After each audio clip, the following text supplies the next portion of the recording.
मेरा बंद कहाँ से होगा यहाँ से? आवाज़ आ रही है तेरे पास?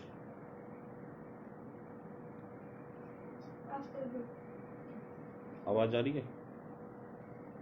हाँ, ये देखो कहाँ से बंद कहाँ से होगा ये आवाज़?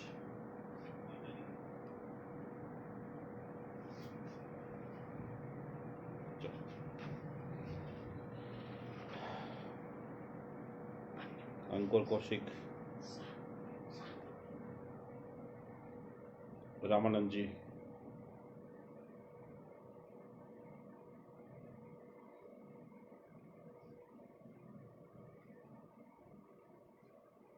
गौतम जी, बजरंग भारद्वाज जी, आशीष जी, नीतीश कुमार जी,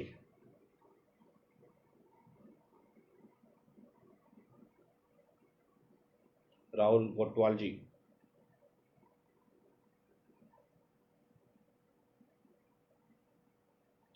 मनीष भारद्वाज जी,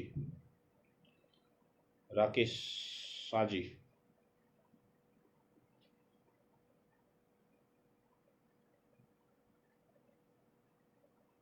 अंकुर जी,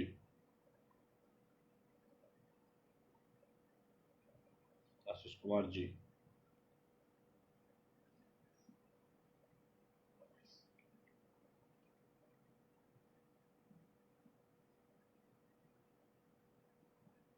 संदीप जी, रामानंद जी, संतोष कुमार जी,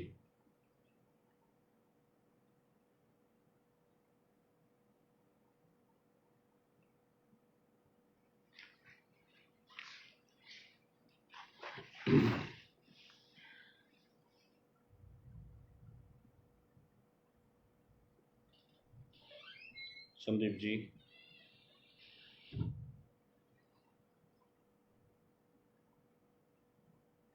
कुमार जी,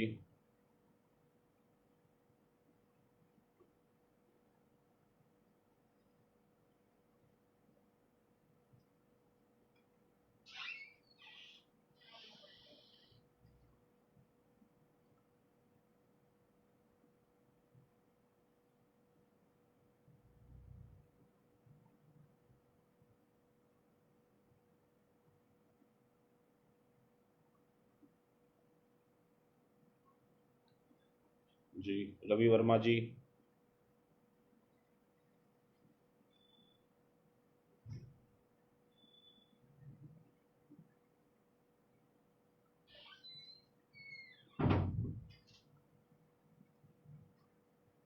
गौतम गौर जी,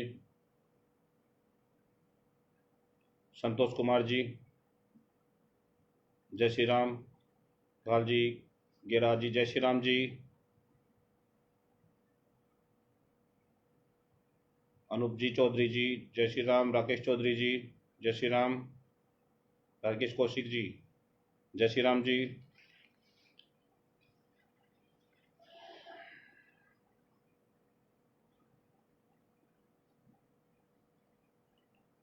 जय श्री राम जी, राकेश जी,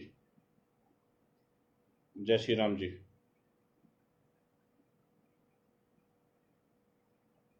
जय श्री राम जी, राकेश जी, आशीष जी, जय श्री नमस्ते, जय श्री राम,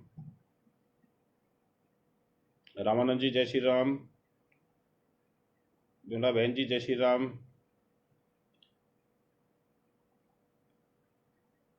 जय श्री राम जी, जय श्री राम जी,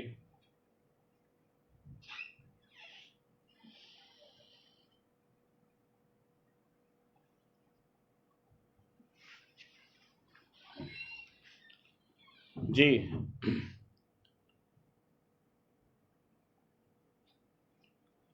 जी बजरंग जी, जय श्री राम, जय श्री राम जी, जय श्री राम,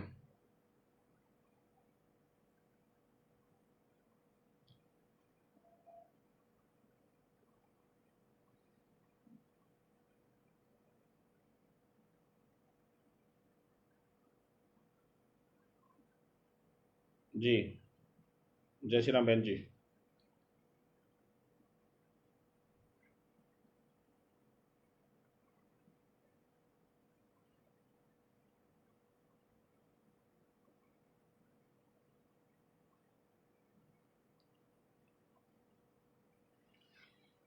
जय श्री राम जी।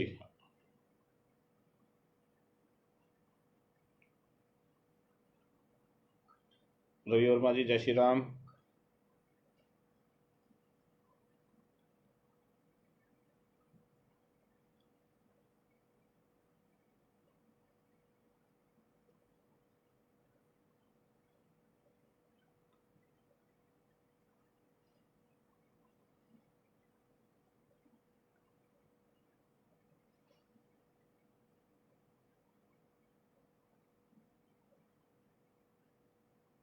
जय श्री राम जी। आज आप सभी का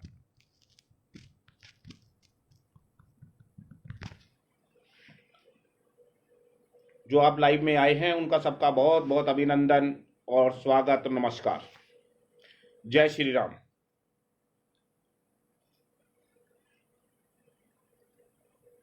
देश में वर्तमान में जो स्थिति चल रही है, परिस्थितियां चल रही हैं, बड़ी गंभीर हैं। ऐसा कोई स्थान नहीं है जहां पर हमें यह देखने को मिले कि शांति है वहां पर और लोग खुशहाली से जीवन जी रहे हैं। कोरोना ने इस देश का हाल इतना बुरा किया हुआ है कि चारों तरफ त्रासदी त्राही त्राही मची हुई है। शमशान भरे हुए हैं, हॉस्पिटल में जगह नहीं है, डॉक्टरों की कमी हो रही है।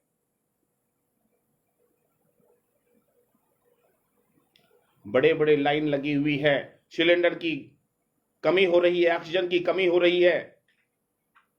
कोरोना के कारण व्यापारियों की जो रीढ़ है वो टूट गई है। मजदूर पलायन कर रहा है। हालत बहुत ही चिंताजनक है। आखिर इस सबका दोषी कौन? किसको दोष दें हम? सत्ता को दोष दें, विपक्ष को दोष दें, या अपने आप को दोष दें? कोई तो जिम्मेदार है जो इन सबका, जो हालात हमारे देश में हो रहे हैं। वुहान से कोरोना आया। आज वुहान में क्या है? आज फेस्टिवल चल रहा है, परंतु आज हिंदुस्तान में 1 साल के बाद भी लोग घरों में दुबके पड़े हैं।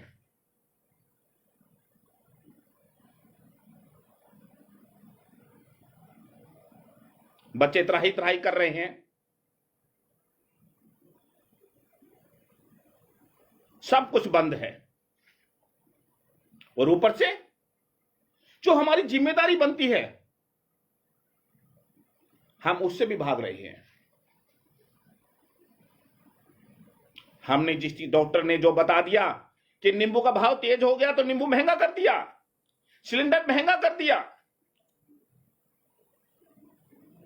इंजेक्शन महंगा कर दिया।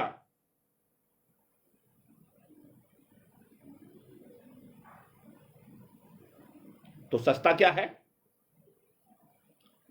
इंसान की जिंदगी सस्ती है आज के दिन। कहीं ना कहीं मतभेद पैदा हुए। इतना विकराल रूप नहीं लेता कोरोना।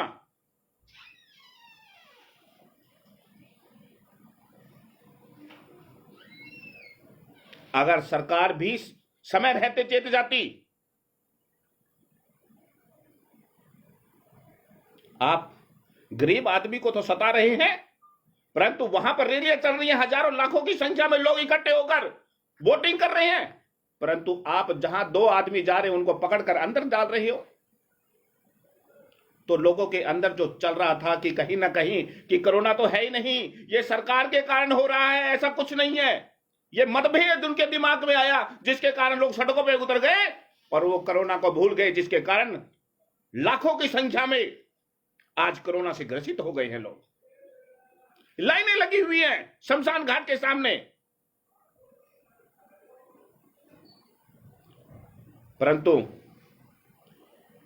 इतना सब कुछ होने के बाद भी मैं इतना कहना चाहूंगा कि हमने अपना विश्वास नहीं छोड़ना है। हमने अपनी शक्ति, अपना विश्वास बनाए रखना है। हम इस कोरोना को भी हराएंगे, परंतु कैसे? किसकी जिम्मेदारी? थोड़े दिन पहले चुनाव हुआ पश्चिम बंगाल में, हमने हिंदुत्व के लिए सब कुछ किया, परंतु किसी कारणवश से या उनकी राजनीति से वहां पर सरकार नहीं आई, तो जो हुआ वहां हिंदुओं के साथ वो आपके सामने है कि हिंदू के घर जलाए गए। लोगों ने विरोध करना था, विरोध नहीं कर पाए। क्यों नहीं कर पाए? क्योंकि हिंदू अकेला रह गया था, और वो हिंदू इसलिए आया था कि वो आएंगे, दिल्ली से आएंगे, कोई सरकार आएगी, हमारी मदद करेगी, हम उसके साथ खड़े होंगे और हिंदुत्व में हिंदुत्व की सरकार आएगी। परंतु उसके विपरीत हुआ, हिंदू का घर जलाया गया, हिंदुओं के साथ अत्याचार हुए और इंतजार करते रहे कि दिल्ली से कोई आएगा। परंतु दिल्ली वालों ने क्या कहा? धरना प्रदर्शन किया। मैंने साहब कहा कि धरने प्रदर्शन की आवश्यकता नहीं है, आपको हिंदुओं ने इतनी सीटें दी हैं, आप कोई ठोस फैसला लीजिए।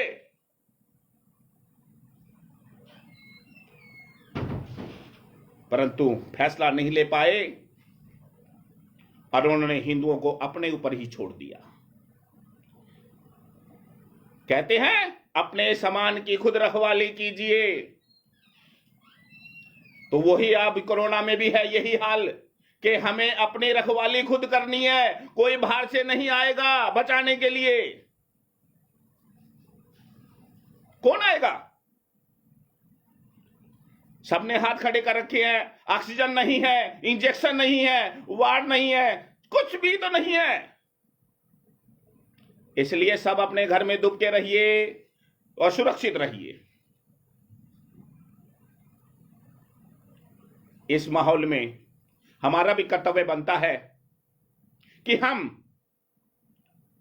पॉजिटिव ये बताएं कि खून कहां से मिलेगा, प्लाज्मा कहां से मिलेगा, ऑक्सीजन कहां से मिलेगी, एम्बुलेंस कहां से मिलेगी। राजनीति करने वाले राजनीति करेंगे, उन्हें तो वोट से मतलब है, उन्हें अपने हिंदू से या इस देश से कोई लेना देना नहीं है, उन्हें तो सिर्फ वोट चाहिए, राजनीति चाहिए, सत्ता चाहिए। परंतु हमें अपने भाई भी चाहिए और अपना हिंदुत्व भाई और अपना देश भी चाहिए और देश का गौरव वापस चाहिए। तो इस देश के गौरव को बचाना है तो हमें ही आगे आना होगा, अपने भाइयों को बचाना होगा। और उसके लिए अपने आप अपने दोस्तों को एक टीम बनाकर, अपने ग्रुप बनाकर यह बताना है कि ऑक्सीजन का सिलेंडर कहां मिलेगा, एम्बुलेंस कहां मिलेगी, सैनिटाइजर कहां मिलेगा, मास्क कहां मिलेगा। आपने ये मदद कर दी ना, तो मैं सोचता हूं कि ये जो बीमारी है बहुत जल्दी ही यहां से भाग जाएगी।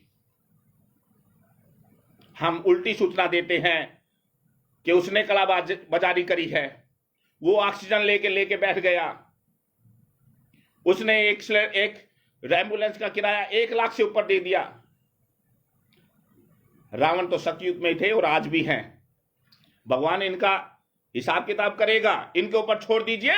पर हमें क्या करना है? हमें अपने भाइयों और बहनों और बच्चों को बचाना है, और इसके लिए हमें अपनी जिम्मेदारी तय करनी है कि किसी भी भाई को जरूरत हो तो उसको उचित हम उसकी समस्या का निदान करें और उसको बताएं कि आप वहां चले जाइए, वहां से एम्बुलेंस आपको सस्ती मिल जाएगी, वहां से इंजेक्शन आपको सस्ता मिल जाएगा, वहां से आपको मास्क सस्ता मिल जाएगा, वहां से आपको प्लाज्मा सस्ता मिल जाएगा, वहां से आपको सैनिटाइजर सस्ता मिल जाएगा। और इन कालाबाजारियों जो कर रहे हैं उसकी सूचना प्रशासन को दीजिए। मैं कहूंगा कि आप जल्दी ही इस कोरोना के ऊपर काबू कर लेंगे। हमें और क्या करना है? डॉक्टर प्रवीण भाई जी लगे हुए हैं। डॉक्टर प्रवीण भाई जी ने कहा कि अपने घर से शुरुआत करें, 15 दिन के लिए अपने घर में हम अपने परिवार सहित रहें। अगर हम ऐसा कर पाएंगे तो लाखों लोगों को हम बचा पाएंगे। लॉकडाउन करना है, अपना लॉकडाउन करना है, अपने परिवार का लॉकडाउन करना है। अगर हम ऐसा कर पाए तो हम सफल हो जाएंगे।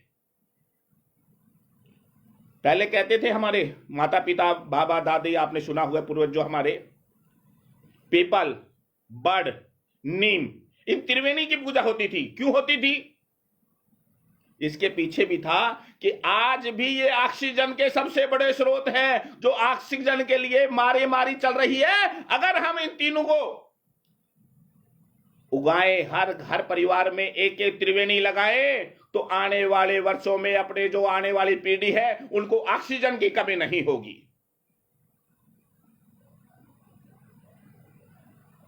आज अपने घर में जो हम डब्बे बंद सामान खाते हैं, पीते हैं, कोका कोला, पेप्सी, पता नहीं क्या क्या पीते हैं, परंतु एक बार नींबू पानी पीकर देख लीजिए, बकरी का दूध पीकर देख लीजिए, गाय माता का दूध पीकर देख लीजिए। आपकी बीमारी दूर ना हो जाए तो बता देना। काली मिर्च हो गई घर में, अदरक होगी, गोलियों में कुछ नहीं रखा है, ठीक है, डॉक्टर बताया उसको लीजिए। मैं ये नहीं कह रहा हूं कि आप उसको साइड में कर दीजिए, परंतु हमें अपना जो पुराना नुस्खे हैं, अदरक, काली मिर्च, इलायची, नींबू पानी, दूध, दही, उनको खा लीजिए। अगर शरीर में आपकी पावर है और आपका विश्वास है तो आपको कोई भी बीमारी, किसी प्रकार की बीमारी आपके शरीर में नहीं आएगी। ये मैं विश्वास दिलाता हूं आपको। तो हमें करना क्या है? हमें अपने आप को सुरक्षित करना है और 15-20 दिन के लिए अपने आप को, अपने परिवार सहित अपने घर में रहना है। मास्क का प्रयोग करना है, डबल मास्क का प्रयोग करना है। सिंगल मास्क से काम नहीं चलेगा, डबल मास्क लगाइए, हैंड सैनिटाइजर लगाइए। घर से निकलने के बाद आप पहले घर में लगाइए और घर में बढ़ने से पहले भी लगाइए, और सामाजिक दूरी बनाए रखिए। पहले भी बनती थी, आज ही बनती है। लोग पहले हाथ मिलाते हेलो, अब क्यों नहीं कहते भैया हेलो? क्योंकि पता है हेलो करते रोड़ा हो जाएगा, इसलिए क्या कहते हैं, जय श्री राम जी। आ गए उसी दुनिया में,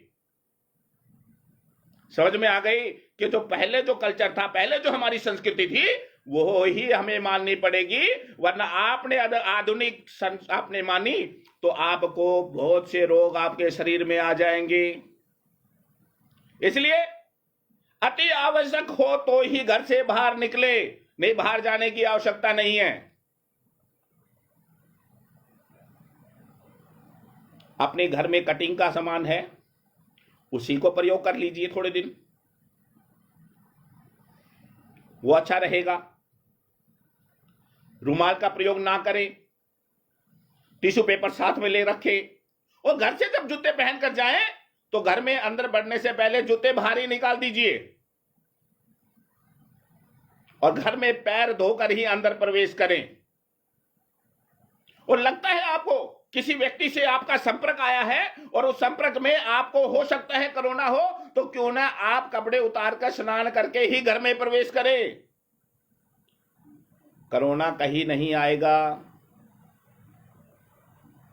मैं विश्वास दिलाता हूं। जिस दिन से मैं कोरोना आया था उस दिन से मैं निकल रहा हूं, और मैं, मेरा काम भी है बाहर, आप लोगों के बीच में रहा हूं, पीछे भी बीच में रहा हूं।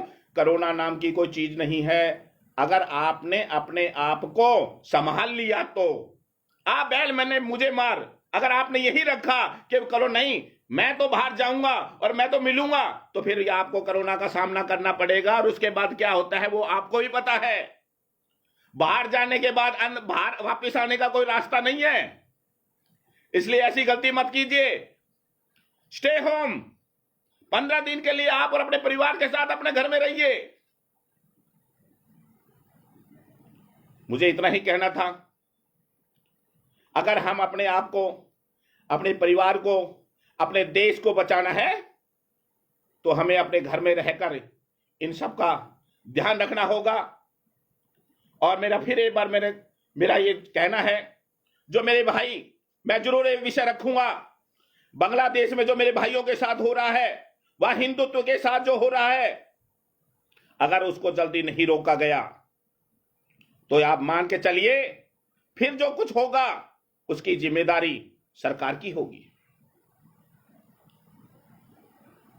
अरे भाई भूलिए मत पीछे क्या हुआ था। मैं साफ चेतावनी देता हूं उन लोगों को जिन्होंने हिंदू भाइयों के घर जलाए हैं, और उनके साथ माता और बहन और महिला और बच्चों के साथ जो अत्याचार हो रहा है उसे बंद कर दीजिए।